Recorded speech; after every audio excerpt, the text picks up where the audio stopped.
Hello and welcome to this episode of the Excalibur podcast, hosted by me, Kyle Brooks. This is your go-to platform for all things personal development.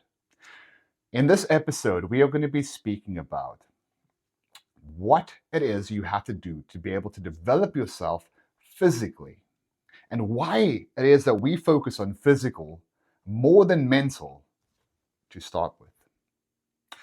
One of the main things that you'll see when people are starting a journey of personal development is that they try to acquire as much knowledge as humanly possible.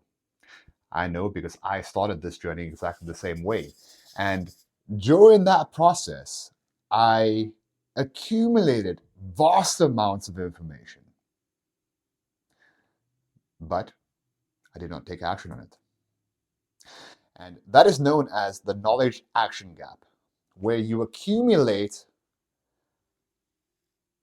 enough knowledge to basically form an army, but you don't execute it, you don't take action on it. And this is where most people tend to fail. And that's because they're trying to solve this problem of personal development. They're trying to start from behind the finish line or behind the starting line. My suggestion is, one, if you're starting personal development, you probably haven't had enough time to focus on your body because you've either focused everything that you have possibly into work, or you've lost yourself in a relationship, or there's a whole host of different situations that I've been in and probably you've been in that have caused you to be in the current situation that you're in. So how do we better that?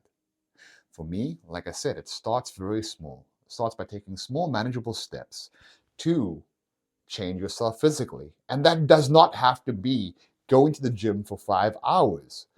There's no benefit to that, because what's going to happen is, one, you're going to be extremely sore, and then two, you're not going to be able to maintain that consistently. So the very first step that I would urge you to do is get outside and go for a walk.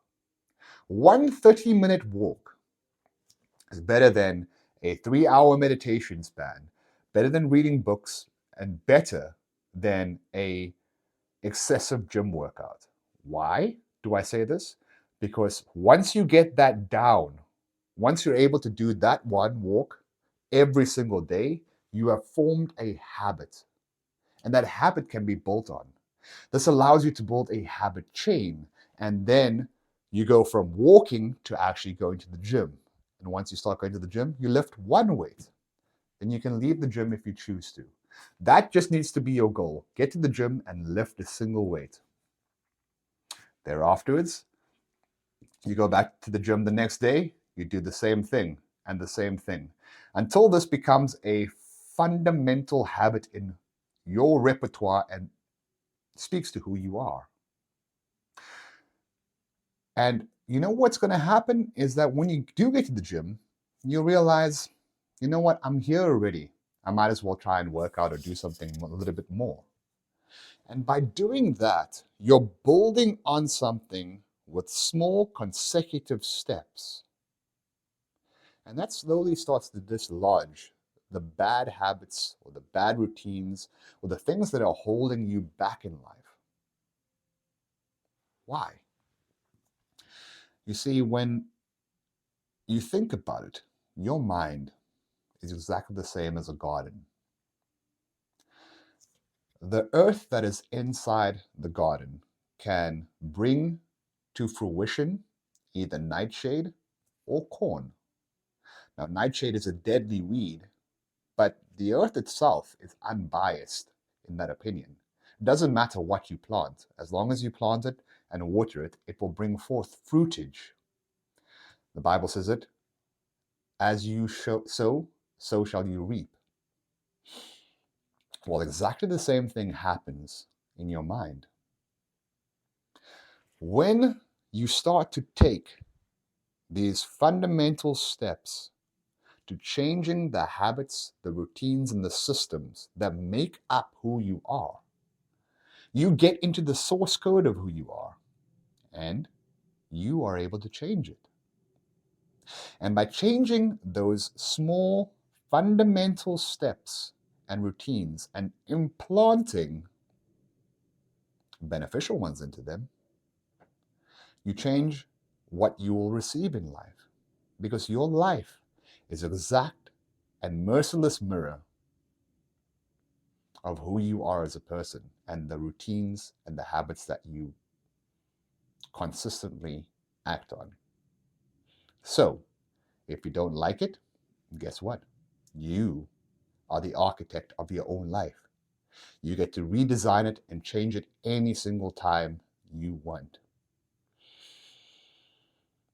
There was a beautiful quote that I heard today, and it said that if you're not changing it, you're choosing it. And that comes down to relationships, your job, your current financial situation, the current way that you look and are perceived in the world. All of these things, if you don't like them, but you don't change them, guess what? You're choosing them. And don't get me started about you coming up with all these different types of excuses and I can't do that. This is not possible for me. Because you know why? If you argue for your limitations, guess what? You get to keep them. So, 1, choose not to argue for those limitations. 2, change the things that you don't want in your life, or you are consciously choosing them, whether you like it or not. By accepting responsibility for exactly where you are right now and who you are, you have the power to adapt, to pivot, and to change the current situation into something that is worthy of who you truly are. And if you're running into trouble and you can't actually do that, and you're having slight issues by getting the right foot forward or putting the right systems in place, the right routines down, contact us. Why? We've got the perfect system that has been derived by myriads and myriads of hours of research to create habits, but in a way that holds your hand right through to the end, from the beginning to the end, and gets you the results that you want. It starts with very, very small steps. Something like waking up at a set time every morning. Why does that affect you? Why does that change you? Because if you establish that habit, like we've reiterated in the past, you've now got something that you can build on top of. By getting outside, by making your bed, by going for a walk, all of these are opportunities for you to establish a new routine and new habit and tools that you can use to better yourself. Because at the end of the day, the responsibility of all of this is directly and inherently on your shoulders. See, there's something that I learned, and that is that we are all self-made, but only the successful people will admit that. So if you want to be a success, you have to understand that it starts with you. And if it's going to be, it's up to you. So take action. Make a list. Make a list of the 10 things that you believe that if you had them right now would absolutely change your life. And then on the other side of that paper, what I want you to do is go through that entire list and pick just one that would make the largest difference in your life. Take that and transfer it to the other side of that paper, and then write down all of the steps that you would require to be able to achieve that. Now you have a goal, but you also have a set plan and tasks to be able to achieve that goal. Then what I want you to do is set a specific timeline to that. So you have a goal, you have a plan to get there, and you have a timeline to achieve this goal by. Once you have all of those in action, take a step every single day to achieving it. And within the course of a year or 2 years, your life will be completely different. You will have committed yourself to something that has revolutionized the way that you think, feel, act, and do things. At the end of the day, we have to be something before we can have something. The line goes, be, do, have. If you want to be a millionaire, you have to first, or have $1 million, you first have to be a millionaire. You have to think like a millionaire. You have to be able to buy assets instead of liabilities. And then once you do everything that a millionaire does, you will have what millionaires have. The same applies to having a great body. First, you have to be a bodybuilder or someone with a great physique up here. And then you've set your standards, you've set your parameters as to what is acceptable in your life and what is not acceptable in your life. And you will only take action and do the things that support your goal.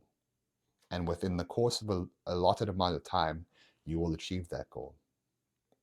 It's a very simple formula, but the simple things are not easy to do. And the mundane things, the things that require consistency, is where the majority of people fail, because they choose not to stick with it. They take action, and just as something's about to break through the soil, just as it's about to start creating fruition that they require, they say, this doesn't work. And you guess what happens? It whirls all the way back down. So I urge you to start taking action on those things. But start with your physical appearance first. Because it's the most rewarding thing that you could ever change. And you only get one vehicle to navigate this life. This is your vehicle. How you treat it, how you fuel it, how you consistently take care of it will transition you into the next period of your life. And if you're going out on weekends, partying, getting drunk, and just running amok every single weekend, that takes its toll on your body. And it gets to show up in every other area of your life. And pretty soon, other things will start to fall. It's kind of like a dominoes station. As one domino falls, the rest of them start to fall. The same can be applied in the reverse. If you start by physically looking after yourself, your energy levels will go up. You will have more confidence. You will derive more assertiveness from the conversations and the people that you're talking to, because of the fact that you show up differently. And as soon as you start to develop that muscle and the shape and strength and internal trust, self-trust for who you are, the way that people treat you, the way that you treat yourself, and the way that people respond to you will be completely different. You will get to choose the life that you want. That's all that we have time for today, guys. I hope that you really enjoyed this podcast. You know where to find us. You can find us on Excalibur Coaching on Instagram, Facebook, TikTok, as well as Spotify, which you're probably listening to right now. I hope that you guys have a fantastic day.